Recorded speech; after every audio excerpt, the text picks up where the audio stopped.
কিছুদিন আগে অভিষেক বন্দ্যোপাধ্যায় দলের কর্মীদের সঙ্গে বৈঠকে 100 দিনের কাজ দিয়েছিলেন তার দলের কর্মীদের, অর্থাৎ ভোটের 100 দিন বাকি এরকম একটা জায়গা থেকে 100 দিনের হোম টাস্ক দিয়েছিলেন দলীয় কর্মীরা। এবার অভিষেক বন্দ্যোপাধ্যায় তার দলীয় কর্মীদের সঙ্গে বৈঠকে আবারও হোম টাস্ক দিলেন, অর্থাৎ স্যার বিরোধিতায় কিভাবে আন্দোলন করতে হবে, কিভাবে ঝাঁপিয়ে পড়তে হবে মানুষের সুবিধার জন্য, সে বিষয়ে বার্তা দিলেন অভিষেক বন্দ্যোপাধ্যায়।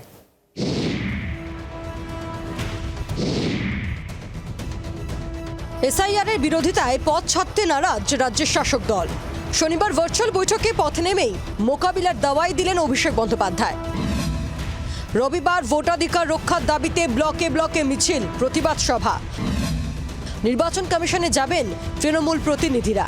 সম্প্রতি সুপ্রিম কোর্টে কিছুটা ধাক্কা খেয়েছে নির্বাচন কমিশন, সেই প্রসঙ্গ তুলে অভিষেকের বার্তা, তারা খেটেছিলেন বলেই বিজেপি তার মতো এসআইআর করতে পারেনি। সাধারণ মানুষের কথা সুপ্রিম কোর্ট মান্যতা দিয়েছে। ফর্ম 7 সহ ওদের চক্রান্ত তারা আটকে দিয়েছেন। যে কোনো নির্দেশ মহামান্য সুপ্রিম কোর্ট কিংবা ইসি তারা যা নির্দেশ দেবেন তা পালন করার দরকার। এখন কোন নির্দেশ কি দিচ্ছেন না দিচ্ছেন এইসবের আইনি কচকচিতে বিজেপি যাচ্ছে না। বিজেপি শুধু একটি ত্রুটিমুক্ত ভোট নির্বাচকদের তালিকা চায়। ভার্চুয়াল বৈঠকে বুথেও নজর তৃণমূল সেনাপতি। এদিন তার নির্দেশ, মহিলা সংগঠন কাজ করছে, তারা যেন কাজ চালিয়ে যান। বুথে বুথে মানুষকে বোঝাতে হবে। এখন এসআইআর এর কাজে সবাই ব্যস্ত থাকবেন, তাই দলের তথ্যচিত্র অঞ্চলে অঞ্চলে দেখাবেন। সারাদিন আর করতে হবে না, এই সিনেমা চালিয়ে মানুষকে বোঝাতে হবে। সূত্রের খবর, এদিন ভার্চুয়াল বৈঠকে দলের একাংশের উদ্দেশ্যে কড়া বার্তা দিয়েছেন অভিষেক। যারা সিরিয়াসলি কাজ করবেন না তাদের দলে রাখা হবে না। এটা জীবনের সবথেকে বড় সিরিয়াস লড়াই। সাংসদ বিধায়কদের যখন দায়িত্ব দেওয়া হয়েছে তখন 3 দিন অন্তর বৈঠক করবেন ডিওদের সঙ্গে। প্রয়োজনে রোজ সংসদে যাবেন না, প্রয়োজনে বাজেট অধিবেশন করবেন শুধু।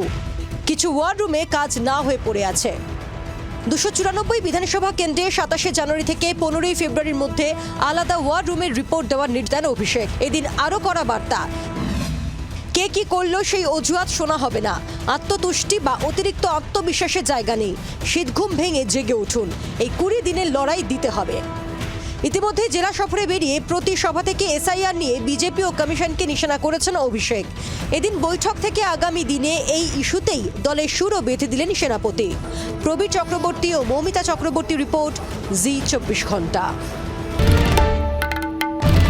বাংলার আওয়াজ, বাঙালির আবেগ, জি 24 ঘন্টা।